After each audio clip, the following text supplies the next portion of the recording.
I now have the privilege to welcome our next speaker, who is Alan Ang. I hope I'm pronouncing your name correctly, your surname. Thank you. So Yes, Alan that's is a great. seasoned senior HR executive with over 15 years of leadership experience. He's worked with global brands like Visa, Estee Lauder, and Yum Brands, KFC. As head of talent at both Estee Lauder and Yum, he's built and transformed people systems that support thousands of employees. He's led large-scale HR functions across Asia Pacific, Europe, and the Middle East, with a strong focus on coaching and leadership development. Alan also sits on the advisory board of the University of Sussex Business School. Outside corporate life, he shares career wisdom on TikTok and Instagram as @the career's uncle. And welcome, Alan.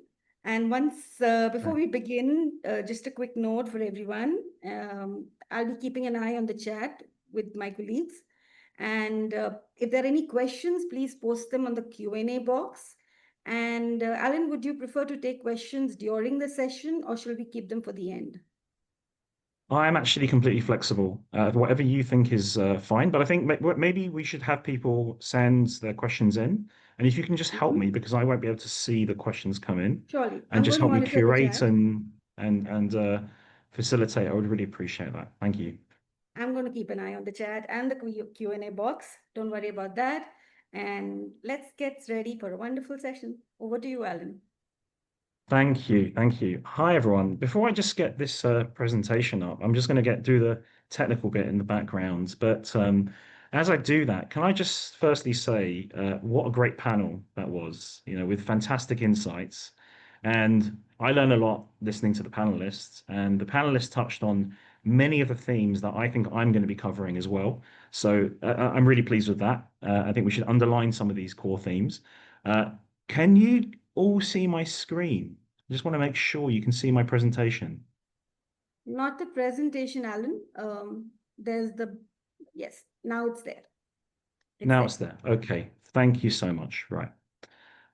So, like I said, it was a pleasure to listen to that panel discussion, and I got it. The insights really resonated with me. So that's the first thing I wanted to share. Next thing I want to share is I'm really privileged to be speaking to you all as a virtual room of executive coaches, senior HR leaders, people who are interested in coaching and passionate about coaching. And I hope I can share something which you take away, something good you take away. Now, first thing to say is I'm not a qualified coach, but I'm hugely passionate about the power of coaching, having been both a beneficiary of coaching from previous managers of mine, as well as an executive coach. And I've also seen the power of coaching with my direct reports in driving ownership, accountability, self-actualization, and change in the coachee. And I'm talking to you all as someone who's had some successes, but also some challenges in weaving coaching into the fabric of how organizations lead. Now, what I'm going to walk you through in the next few slides is not really about coaching models, it's not about ROI dashboards, but it's about how we move from coaching being an intervention to it being just how we lead, basically to it being culture. So next slide. I'm going to get through this slide quite quickly because it was really nicely introduced by Hemani. And as Hemani mentioned, I'm not going to go through my profile too much because you've had that kind of great introduction for myself. But as you can see, I've worked in the brands there below. I'm hugely passionate about working with young people, hence why I do the careers channel, which was mentioned earlier.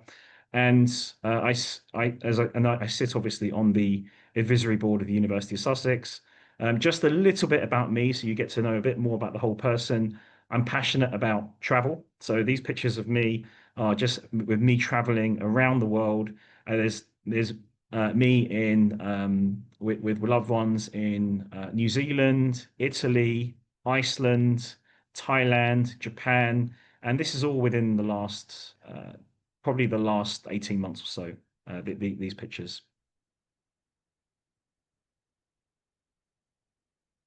And very quickly, I'm just going to covering today what I see in coaching today and my experiences and working in the brands I have, the opportunity as I see it, and a few case studies to just bring that to life a little bit in terms of the experience I've had around coaching and what I've observed, and some key takeaways at the end.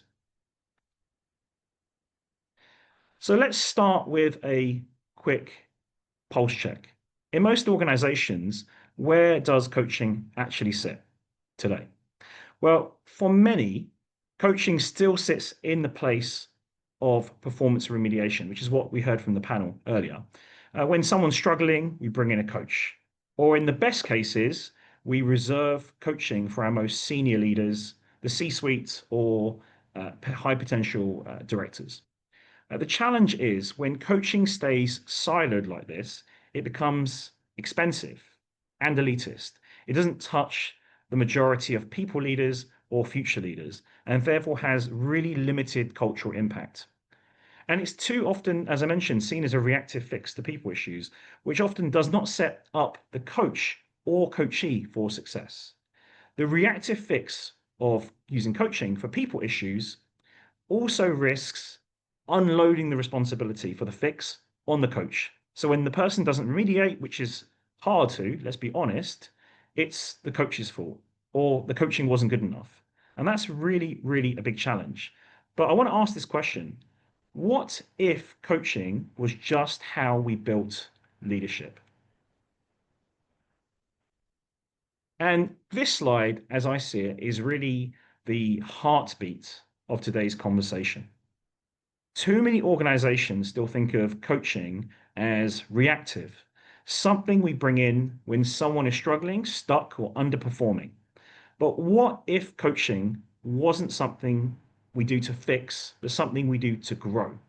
The shift we're exploring is this: moving from fixing individuals to scaling leadership, from intervention to culture, from reactive to embedded. And this is where coaching becomes part of the daily rhythm, part of how we lead, not an add-on or an afterthought. When coaching is embedded, it's not just for underperformers or high potentials, it's for everyone. It's just how we lead people. And here's the key as I see it: the shift isn't tactical, it's cultural. We're not changing programs, we're changing mindsets. So instead of asking who needs coaching right now, we should just start asking how do we lead in a way that is coaching infused every day? So I'm going to start with the first case study, which is at Estee Lauder companies, right? And when I worked there a couple of years back, the team were able to kind of flip that. We would embed coaching at moments of kind of transition, basically. And I kind of give you some context, some business context. I think that when we think about implementing coaching into the corporate context, I think it's important to think about the business context as well. It doesn't happen in a vacuum, after all.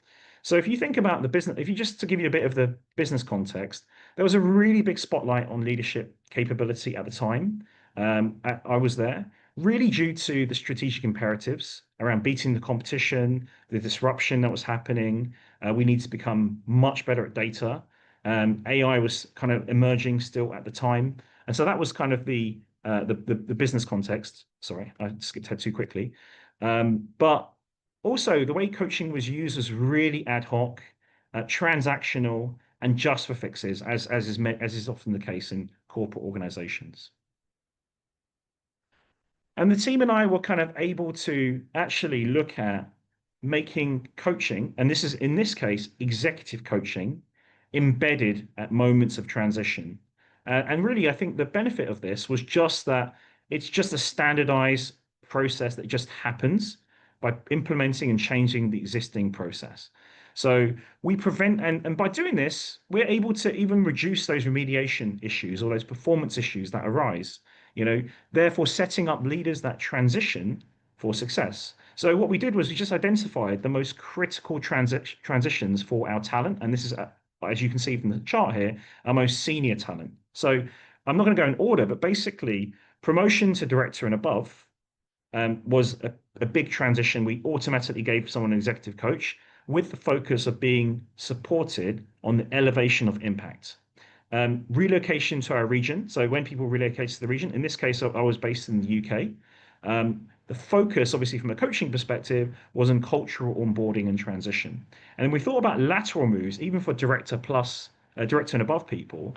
The focus was on being able to enable reinvention for that new challenge. You know, what got you, what made you successful as a salesperson, right, is not necessarily going to make you successful as a marketeer, right? And we need to then reimagine or rethink how we operate and how we work.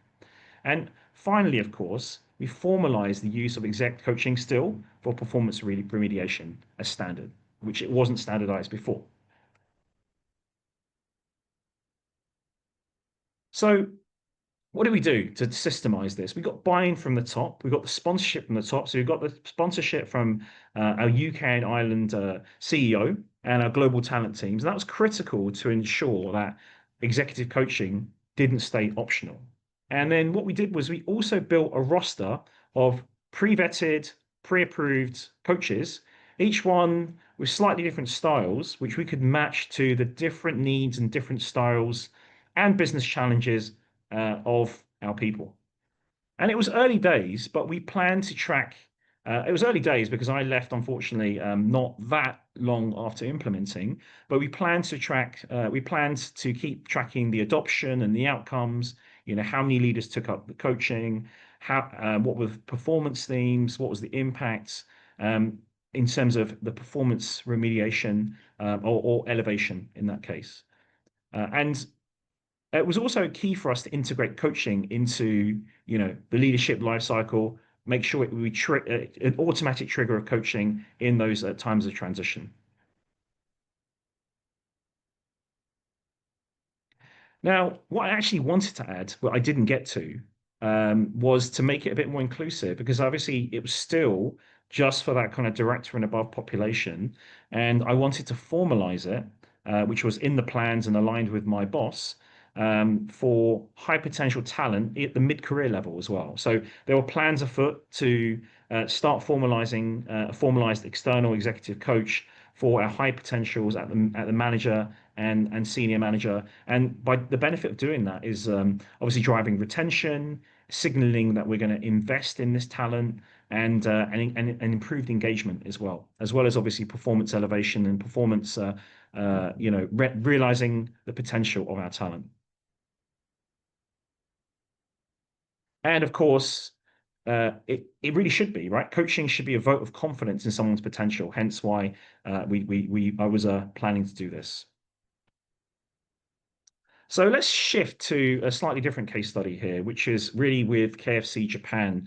And just to give you some context, I was working for Yum Brands, which is the umbrella company that owns all the brands of KFC, Taco Bell, Pizza Hut. And obviously, as part of my role, I was working with franchisees, basically. And one of the big franchisees I was working with was KFC Japan. So some business context here, firstly. Business imperative was massive. KFC Japan is KFC's third largest market globally with 1,200 restaurants and plans to scale the business in the next few years around 3x. So massive, massive opportunity, which will then make it KFC's second largest business. So in that context, clearly improving leadership capability and the employee experience through introducing better leaders, coaching capability, we felt was going to be key to enabling this. And, you know, some context on KFC Japan, or even Japan as a whole, coaching wasn't really part of the leadership vocabulary. They had no concept of coaching. The leadership styles were top down, instructions were one way. It's very much a tell culture, not an ask culture. So instead of a leadership program or coaching certification, we sort of started with the basics. You know, what does it mean to be a leader who develops others, who asks great questions or powerful questions, and helps people self-actualize? So what do we do? Here's some examples on the left-hand side of the workshop that we developed. We designed and rolled out a one-day customized workshop, which we delivered to the senior managers who were responsible for all the restaurant teams, right? And we basically tailored the workshop a lot to Japanese cultural nuance. I heard that as a kind of core theme from the panelists as well, thinking about the Indian culture or the Eastern culture versus the Western culture. I agree, you can't just lift and shift. Kind of coaching, which is kind of the genesis has come from westernized countries, and which is a very different style and very individualized into a much more group kind of communitarian mentality in the eastern side. It doesn't quite work. So we realized we needed to shift the language and shift the focus and present coaching in a slightly different way. And we know that the Japanese are very big on discipline, structure, respect. And so I think we were able to successfully, I feel, get some engagement on the workshop that we delivered. We wanted to simplify the coaching conversation. So we use the feed methodology, and you can see here for simplicity to help them really kind of take that in and understand the structure and the process. And of course, we wanted to make the workshop really experiential, right? A lot of observation, a lot of reflections, a lot of role plays. And actually, because coaching was really a very alien concept to the attendees, I realized we needed to really take it, really simplify it and make it very, very as basic as possible. So we created kind of, I had a co-facilitator with me, and we created like 5 scenarios which I acted out, coaching scenarios like a career conversation, a performance feedback conversation. We created several scenarios where we fed back, where we acted out the scenario, and instead of just telling them how it was, we asked them, what did I do? Why did I do it? Why was it effective? What were their thoughts? And the penny dropped, which I thought was really, really powerful. And we then also rolled out this workshop at scale because we didn't just train the senior leaders responsible for the restaurant teams. We actually did this at scale through Train the Trainer. We trained the HR and training team. They subsequently translated the information into Japanese, as you can see, and then they rolled this out to all the corporate teams and the field people managers as well. In terms of the wins, right? I mean, this was just to give you a sense. This was probably around a year ago that just over a year ago, I rolled this out. So it takes time, right, to see the benefit of these. But we did see some indicative improvements, some really good kind of anecdotal feedback, positive feedback. The workshop feedback was very strong, which I was really pleased at. And then I personally had a number of managers who contacted me afterwards and tell me that they were using it, they were seeing the benefits, which was great, and employing these techniques into their kind of restaurant manager teams as well. And so I was thrilled with that. But of course, if had I stayed in the company, then I would have pushed on to see how we could extend further and how we could keep measuring kind of impact as well. So the final case study. This is something a bit more advanced than I'd say is closer to the advanced part of the arrow I mentioned earlier, or I walked through earlier. So this is kind of more advanced than embedded. It's really around driving a more mature coaching culture, but still really focused on scale and practicality. So Visa, which I worked at a number of years ago, we weren't launching executive coaching. We were really trying to build coaching capability in people managers. And we basically developed a tight 1 day workshop focused on mainly 3 coaching muscles, which is kind of like asking great questions, listening for insight, and giving feedback that drives ownership. But not giving feedback in that very traditional way, which we just give people feedback, giving feedback through asking powerful questions. So that was kind of our focus in the 1 day kind of experiential workshop. But what made it work and what I think really embedded it further is what came after the workshop. So we gave every manager a coaching toolkit with ready-made one-to-one templates, conversation starters, reflection questions, ways to ask for feedback themselves. So different kind of scenarios where you'd want to kind of employ or utilize coaching. And the feedback from the managers was really positive. And they really started, quite a number of them really started to use the toolkit and actually work through the scenarios, and really felt that they'd improved as people leaders through just experiencing the workshop and actually using the materials as well. And just I'll flash this up just briefly, but this is just some examples of some of the materials we used both in the workshop, but also in the coaching workbook.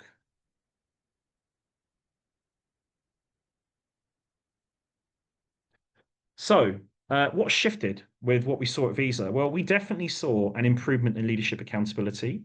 Um, we did um, we did see more focus from people managers on coaching, on feedback follow through. Um, I I strongly feel, and I think we measure that as well, an increased culture in coaching. I spoke to a lot of our high potential employees, especially those that didn't have the best relationship with their managers, and they felt that over time they saw some improvement in the conversations they were having with their managers, which was really good. And we did see some minor improvements in the employee engagement scores, and we were really tracking it against this key question, which is my manager supports my development and career goals.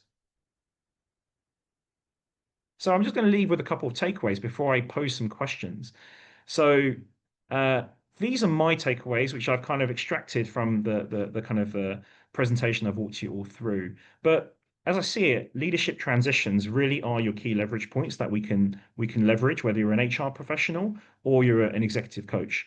Um, we, I think, need to equip people leaders and hold them accountable for using coaching. One thing I actually forgot to mention on the visa slide, for some reason I forgot, um, is what we did to follow through and drive accountability is we actually, when we did the performance calibration, we actually made it a point that we expect leaders to have the capability and the will and the skill to coach their teams through performance and to increase their and to realize their potential. So we made a big point of communicating to leaders our expectations of how we wanted leaders to behave, and coaching was a key part of that as well, right? And then sort of the last kind of takeaway I want to share is, um, as I see it, embedding a coaching culture requires several key ingredients. So you need that executive sponsorship, you need tailored people leader training, and you need those accountability measures, the follow through, the accountability, the reward, but also the consequence for using coaching or not coaching, basically. And finally, before I conclude, I actually thought it would be nice to end today's session with posing all of you a few questions, right? And I've kind of split into, and hopefully most of you sit in one of these two categories, but it's possible, of course, you may not. But these are questions that came to mind as I was kind of developing this presentation. And if you're set as a corporate HR leader like myself, I think these are good questions to ask yourself, reflect, and think about. So, firstly, where in your organization is coaching still seen as a fix? And maybe it's in your entire organization, or maybe it's this pockets where there's still very much the mentality of coaching. The second question: what is one transition moment you could anchor coaching around? All right. Obviously, I mentioned a few with the Estee Lauder, but if you want to start smaller, and build up, then think about the one transition moment that you could anchor coaching around. Right. Third question: what do you think it would take to move coaching from ad hoc to embedded? And obviously, you're thinking about this in the context of your own organization, right? Every organization is a bit different. I think some organizations which are much more mature from a leadership standpoint, maybe it's going to be a lot easier and you're kind of pushing against an open door. But others, which are a bit more traditional, a bit more top down, there's a lot of education needed, right? So these are good questions to ask yourself. Now, on the professional coach side, if you're a professional coach or you're an executive coach, first question: where do you see the biggest disconnect between coaching impact and organizational buy-in? Right. Second, what would help you partner more effectively with internal stakeholders to embed coaching org-wide? And third question: what coaching moments do you think organizations are missing or underutilizing? So what I want to do, obviously, appreciate it's the interaction's really through the chat, but I would love to, before we close out, hear some comments, hear some thoughts, hear some challenges from those who are on the call on any of these questions.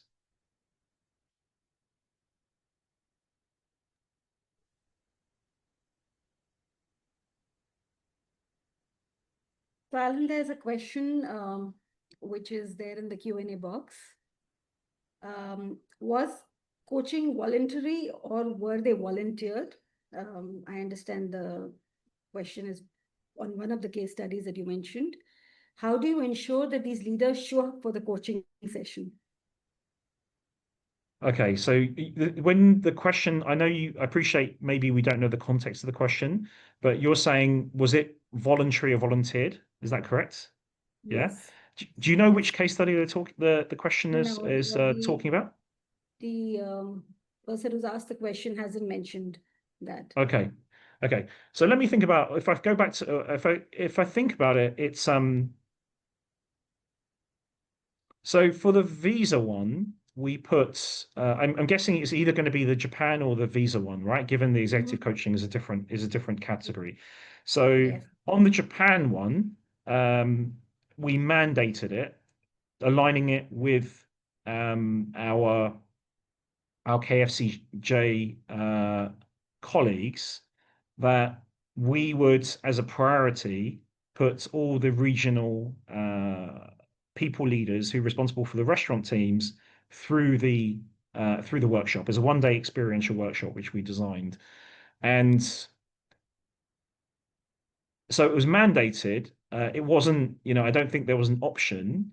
But of course, engagement is a bit optional, right? So I think we knew that, hence why we needed to make it make sense to them from a cultural context, and hence why we needed to really customize it from a Japan context.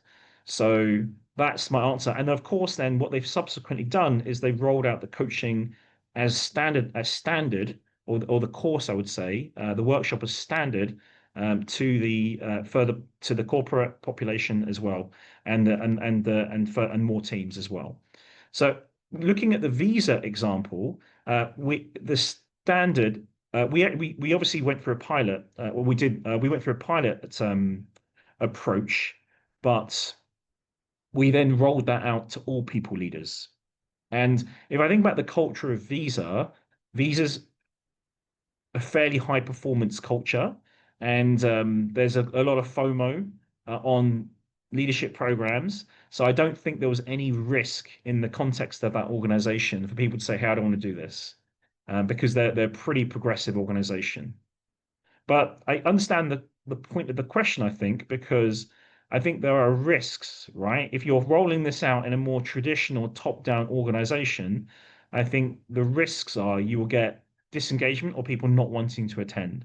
And if that's the case, then I think what you need to do is build the business case, the ROI, and build the FOMO for why we need to do this, and the benefit from a commercial and a people standpoint as well. Sorry, I think you're on mute. Sorry. I say that makes sense, and especially when I think of the Indian context, what you were saying was adding up to a lot of value. There's a comment from Jeff, and he's one of our members and one of my colleagues. Jeff, would you like to just unmute and share your thoughts?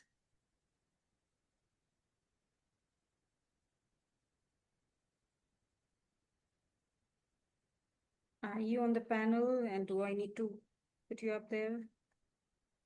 Let me just check, or I will allow you to speak.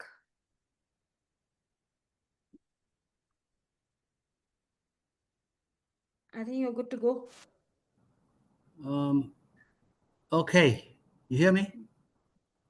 Yes, loud and clear. Okay, so basically, I do a lot of leader as coach workshops, and I also realized that uh, when we go through the workshop with these middle to senior leaders, and after that they have one comment: what about our people above us? Are they going to go through coaching? And if not, then we are back to square one, right? We are trying with ourselves, but they themselves are not. And I also discovered that through the one-on-one senior leadership coachings that I do, almost 90% of them do not understand that they think they are coaching, but actually they are mentoring. So there's a disconnect. And then there's also a study that shows that they ask the leaders, are you coaching your people? 60% of them say yes. And they ask their direct report, are you being coached by your leaders? Only 20%. So there's a little, you Wow. know, this joining there, right? I mean, that's what I mean by, going to your question about the biggest disconnect, right? I felt, yeah. So even up to the level of the leaders, they must also be aware that they are not really coaching, but nobody tells them. Yeah, thank you, Alan. That was really good. Yeah. Thank you. Jeff, can I make a comment on, can I make a couple of comments on just to build Sure. or respond to what you said there? Firstly, I agree completely. I think it's no good if you roll out a leaders as coaches course to middle managers and you're then sort of teaching middle managers how to coach, but then experientially, they're experiencing senior leaders in a very different way where it's much more tell. There's just tell, instructional leadership, which is a form of leadership, right? But it's not optimal to drive growth and realize potential. So again, I think the way we got to do this is we got to make sure that the senior leaders go through the same training, and we have to hold them accountable for how they lead, right? Easier said than done, but I think we have to make sure it's followed through from a reward and recognition perspective as well. I'd like to think that I think if I reflect back at my time in Visa, I think we were pretty good at that. It's not to say that every senior leader was good at coaching. They, not all of them were for sure. But we definitely did, when we did performance calibration, didn't just calibrate and expect middle managers to coach. We expected that of all leaders, including very senior leaders, when we did our calibrations.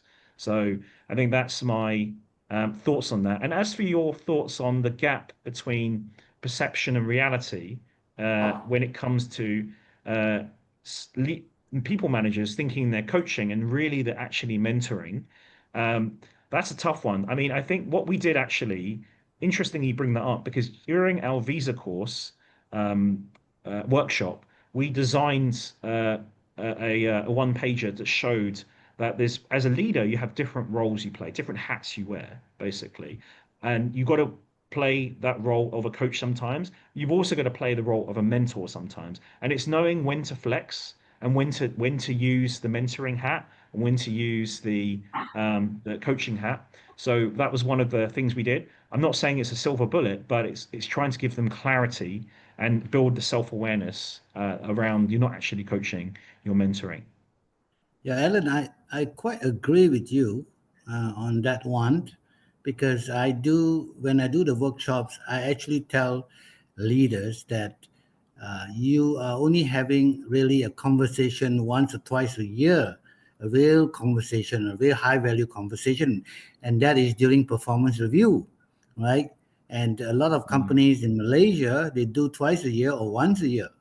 The rest of them are not conversation. They're giving tasks, giving instructions, right? So I say Yeah. that after this workshop, what I want you to do is to engage with the people and have a coaching conversation. It can be mentoring, it can be coaching, it doesn't matter. At least Mm. 15 minutes, half an hour, but engage with them regularly. That's what I say. And I think what you did was really good. If you can differentiate, get them to say, yeah, you can do coaching at the right time, mentoring at the right time, Yeah. even Yeah. instructing and be directive, yeah, at the right Yeah. time. So then I say, I'm an external coach. I use 100% coaching, but internal Mm. coaches, I don't think you can do that at the moment. Yeah. Yeah. Couldn't agree more, Jeff, on that. So one thing that we've pushed in the organizations I've worked in, and it's been consistent, is that if you're giving feedback only at the time when it comes to performance review or talent review, then you're not fulfilling your roles as a people leader. There should be no surprises. So if you're giving when you're giving the rating or giving that kind of crucial bit of feedback, It should be, oh, yeah, no, we've had this conversation many times. I know that I'm doing well in these areas. I know I'm not doing so well in these areas. And I'm talking, obviously, that applies both from a feedback perspective, and a lot of that is feedback, but it's also coaching to support performance elevation. It's way too minimal. It's suboptimal to be doing some kind of quasi coaching conversation once or twice a year. It's not how it's got to be. And that is both applies from a coaching standpoint, but also when we give proper, constructive, valuable feedback to people. Thank you, Alan. Jeff Thank says you. he agrees.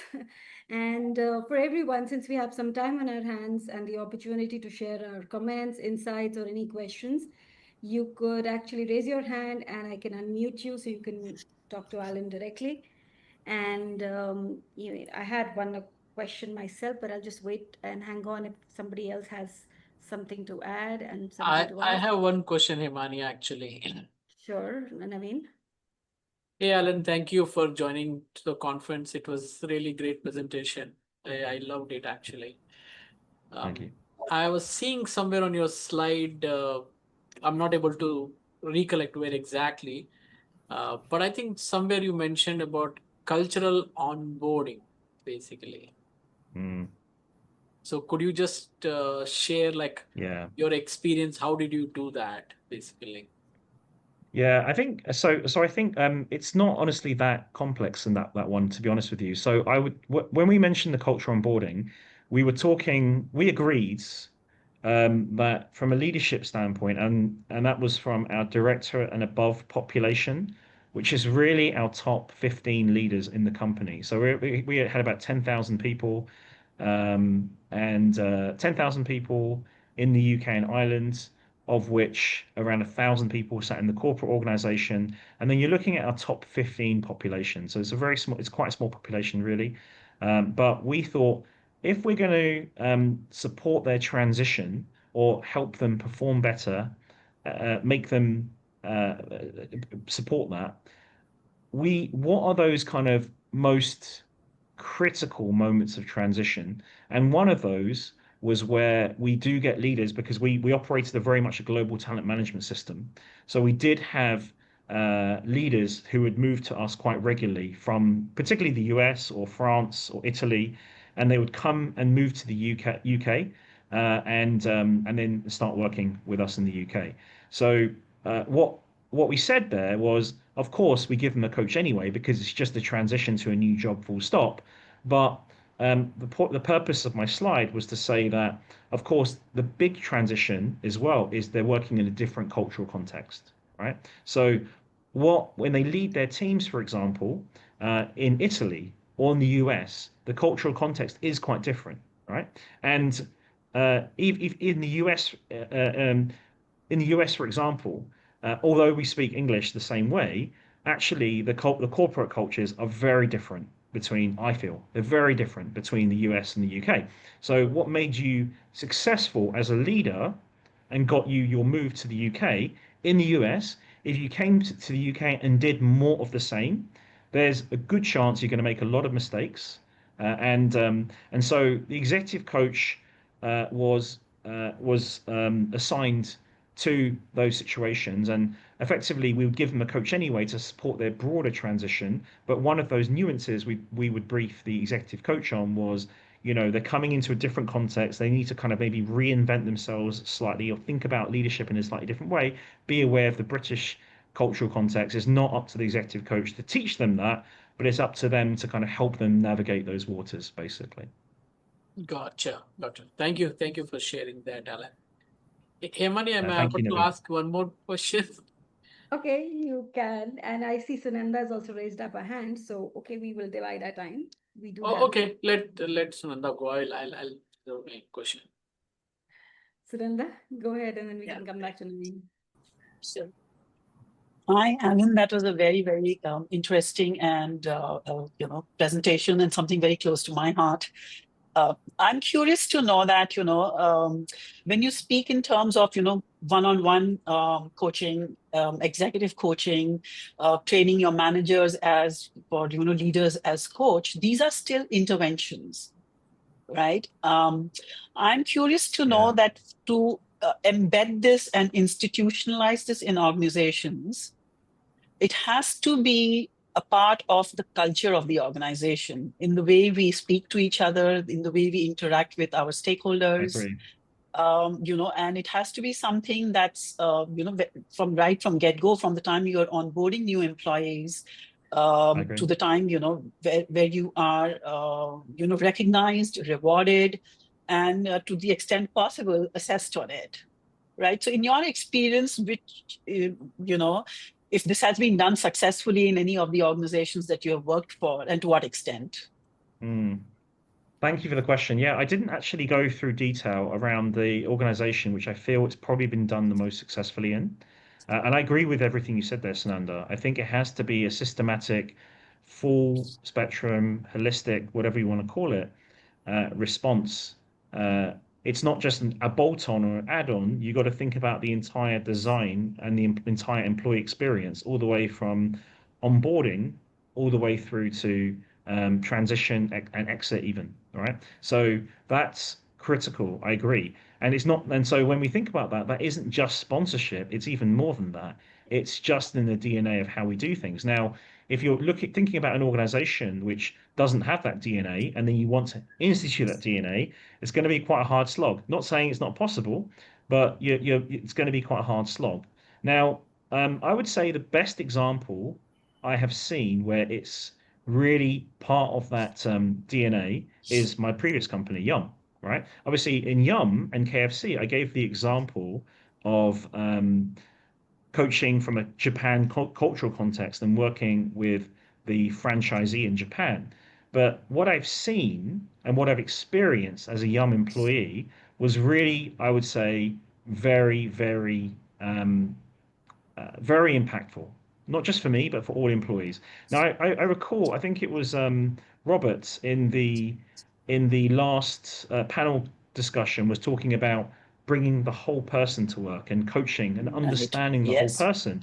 That is very much in the DNA of Yum, right? So just to give everyone on the call, in case you don't know this, but Yum um, uh, is a very unique company because it used to work with a company called Heartstyles, which is a leadership development tool, like a self-assessment 360 tool. You can use it for lots of things that helps you understand how you show up to others, and it starts building that self-awareness for you and helps you unpeel the onion of who you are and your own identity.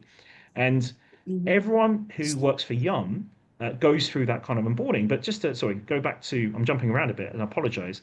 But basically, if you take the Heartstyles tool, it was a leadership development company that Yum was working with, loved the company, and Yum loved the company so much, they actually acquired the company.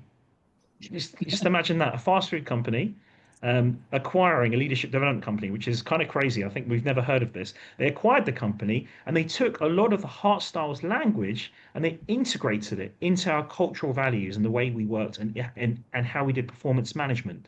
So Yum is a really, really unique place because everyone who works for Yum has gone through a lot of Heartstyles training. They've learned about themselves. They started to unpick and understand those voids and those wounds. Why do I show up a certain way? If I have some toxic behavior. Oops. We've lost Alan. Alan, we seem to have, this frozen screen. Or I have sharp elbows, or I'm quite short, right? Your screen froze, Alan. You're back now. Oh, sorry, apologies. Okay. Sorry. Yeah, so it's just saying, so where is that coming from? Yeah. If I have some toxic behavior or I've got some questionable issues, where is it coming from? And I think that's the one unique thing about Yum is that we train people to think to act to build self-awareness, and then we trained our people leaders to manage people from a coaching standpoint, and even just through using the Heartstyles tool. So really, really integrated into our culture from the start, and in exactly the way that you described there, Sananda. So just a quick follow-up on that. What does it take for an organization to make that transition? Great question. I think you need to have you need to have leaders, I think particularly the CEO, and not every single leadership team, but the leadership team as a whole has to totally buy in to the value of coaching as part of the cultural DNA. And that's all the way from, onboarding, performance management, how teams are led, and they have to buy into it and think about and completely buy into this full approach of integrating it fully, just like Yum did. Now, it doesn't have to be exactly the same as Yum, but I think that if you look at how successful Yum was at doing that, I think that is a great template for what it would take, I feel. Okay, great. Thank you. And I hand you back over to Imani. Thanks, Ananda. We have a question. In the 3 organizations in your case study, what is expected, or what are the roles of the board of directors?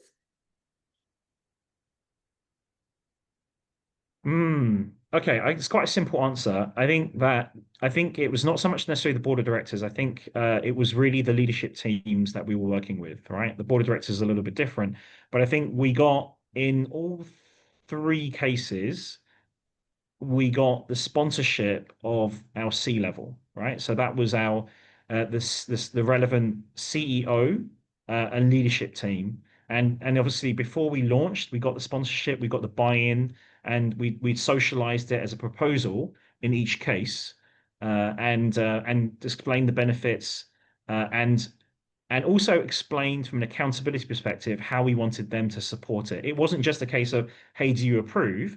It's, hey, do you approve? And in order for this to be successful, we really need your visible sponsorship. I think visible sponsorship is really key, right? Because that drives accountability, it drives the FOMO, and people realize that, if the CEO is telling us this is important, they're going to take it seriously, right? So Yeah. I think that was the role, really. Yeah, so playing the devil's advocate, if that is not there, in the cases that you mentioned, it was there. The buy-in was there, and you got the Yeah. support and the sponsorship. Now, I have organizations in MN, as I was listening to you, there are people, process managers, who want things to happen, but it just can't start from the middle. And as Ananda was also saying, it just needs to be embedded. What do you do then? I mean, if you don't have Okay, that. if I couldn't, okay, so I think what I would do, I haven't necessarily been in that situation, but I'm thinking if I didn't have the sponsorship from the top or the buy-in from the top, I think what I would do is I would incubate my own little case study. I'd create my own little case study. I would look at some pilots basically, that I knew or I felt confident would be successful if I set them up well, and then I would get the data, I would get the qualitative and quantitative data, and I would then take that to the people at the top, and I would say, hey, this is what we ran, this is what we did, these are the benefits, this is the impact, and I would tell the story, and I would hopefully then get their buy-in. Then that's what I would do. Yeah, because crossed. Yeah, that helps. And it would help a lot of the people out here, the leaders who are listening, and as well as the coaches who want to sometimes get entry into organizations wherein the buy-in is not that easy to. Yes, yes, So for sure. data can speak sometimes, data talks, and that's a very valid Yeah. point. Thank you. I see Jeff has raised his hand again. So between Jeff and Naveen, whoever wants to come in and grab a portion of Alan's time, you're welcome. Yeah, I have a question. Just now, when Alan, you were sharing about a one-day program at one of the organization, and you mentioned Yeah. about questioning, asking questions, and then insightful listening, and also one that say feedback. And you mentioned the feedback was in the form of questioning. Can you elaborate a little bit about that? How Yeah. do you do that? Yeah. Yeah. So let me try and think of an example. So when I talk about feedback as a questioning, I'm a strong advocate where possible of not just giving people feedback, right? So what you do is, for example, let's say someone had a bad, what was quite let's say someone behaviorally wasn't showing up the best way, right? I might check in first with them and say, hey, is everything okay? How's it going? They would say, yeah, I'm fine. And then I would, instead of me saying, hey, you were not very nice to other people in the meeting, I might ask them, how do you think the meeting went? What were your thoughts on that? When you made that comment to Mary, what do you think? What was your thoughts on how you thought Mary received that? You see, I'm kind of giving feedback, right? I'm soliciting feedback through my subordinate answering my questions. And then eventually he's going to hopefully give me the answers that I would give him anyway. Go, yeah, I wasn't very good. I really wasn't. It wasn't right how I spoke to Mary, and I'm going to apologize to her. And I just was having a bad day, or I was just impatient, right? And then you're thinking, great, he knows I don't have to tell him too much, right? Alternatively, you can just tell him, but I don't think that's as powerful. You want to try and self-actualize. You want to try and get people to come to the answers themselves, as we do in coaching, right? Great. I think yeah, that's fantastic. Yeah, that's nice. And I have another one for professional coaches. There's third question. I can't see the third question, but I remember what. Yeah, yeah. The question is, what coaching moments do you think organizations are missing or underutilizing? Oh yeah. So I gone back to the panelists when Ern, the HR director from Sunway Mouth, mentioned something about having a discussion with leaders about non-performing staff, right? And the leaders step up because of this coaching culture. There will be one or two leaders who step up and say, "Let me try to mentor or coach the guy." I think that is what I think about the moments. I'm just reflecting on that. Yeah. Thank you. No, thank you. Thank you. Thanks, Jeff. So, Moving Hemani, on. can I go with the question? Please go ahead. Yeah, Alan, sorry to bother you with the second question. Not at all. I am more curious about the Japanese market basically, and you did some work there, right? Yeah. I know that there's a language issue, Yes. and culturally they are kind of more. How do I put it in the words? Actually, more protected. Basically, they don't Yes. speak up, right? So, Yeah. what did you do Correct. differently to ensure they speak up and open up more, especially Yeah. in the language challenge also, Yeah. So let me touch on two things there, Naveen. Firstly, the language challenge, and then secondly, what I did to open people up more, right? So firstly, on the language challenge, no getting away from it. Very few Japanese people speak good English, and not many of us speak fluent Japanese. So it's a big challenge. Now, we were fortunate or lucky in KFC Japan in that it was standard for them. They used to have full-time employees who were translators. They did live translation, but actually they ended up working with a company and outsourcing that. So whenever we go for meetings in KFC Japan, whether it's training or meeting the leadership team, they would have usually not just one but two full-time translators because they sort of swap between. And then what we're doing is we're wearing an earpiece and then listening. If someone is speaking at the times, of course, speaking Japanese, we've got a completely bilingual translator who's then translating into my ear in English. It's definitely not perfect because, of course, things get lost in translation and you don't quite catch things. But I think you can catch still. And I was really impressed with the quality of the translators. You still get around 70 to 80% at least of what they're hearing, and so you can still pretty much get enough. And for example, we got some of the leaders who are brave enough to role play in front of everyone, which you can imagine is quite a difficult thing for Japanese people to do.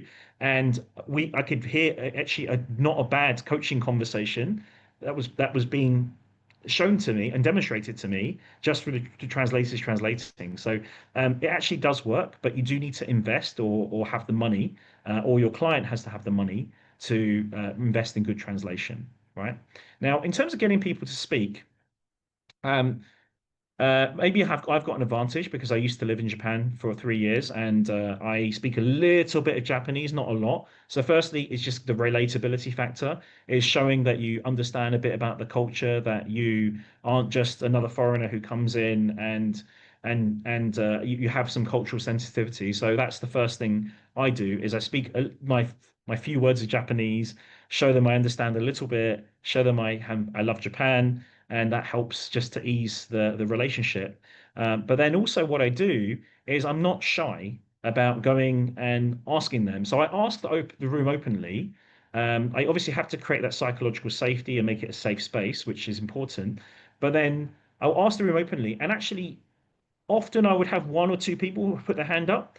But if I'm looking and soliciting more answers, I'm not shy about going over and say, uh, please tell me what you think. And of course, do it very politely, do it respectfully, but I will actually go and solicit and ask people their thoughts.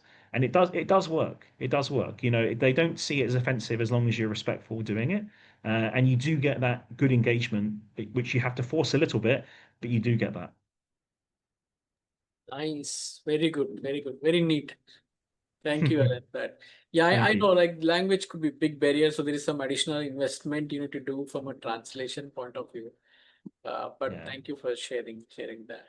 Yeah. no problems at all. No problems at all. Thank you so much, Alan. I think we had a wonderful conversation, and the time that we spent on these questions was indeed very, very insightful. And we could actually have beautiful conversations because we could just take this topic so much further. And if we all know that this is like the more we go deeper, we can actually, talk so much about it. So really insightful talk we had. And I am sure if we have 1 or 2 minutes, Naveen, would you like to play the video right now? Or do you think we could we play it after the third session? We can thank Thank you, Alan Alan, for this joining. time. Yes. Thank Yes. you. I'm going to stop sharing. And, Thank you. I saw Jeff's hand is still up. He still has a picture. okay. All right. I didn't see it this time. Jeff, in case you want to share something, please go ahead. Now, maybe, Alan, one final tip for all of us. Yeah, whether it's a leader or a coach, when it comes to coaching culture and what you've said for your experience with all the 3 organizations. One final tip. I think you've got to be resilient, right? I think you're going to encounter resistance of different types. You have to be passionate, you've got to be resilient, and you've got to be smart around how you build your business case and how you push through. You know, like a lot of organizations that we work for don't have the most mature leadership cultures. So you got to be resilient, you got to target stakeholders smartly, and you got to get buy-in from the top. And if that's not possible, you got to be pragmatic about it. But that's probably the number one thing I think is to and of course what I mentioned there earlier, starting small.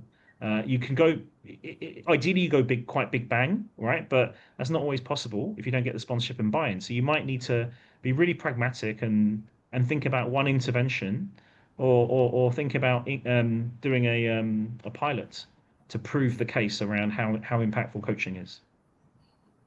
Yeah, I like your answer. Thank you so much, Alan. Yeah, really. And I think leaders also, they need to be resilient when they became coach leaders because they go to their default mode very fast. Yeah, thank you. Correct. Thank you. Thank you, Alan. Thank you so much for your time. Indeed. Thank you. No problem.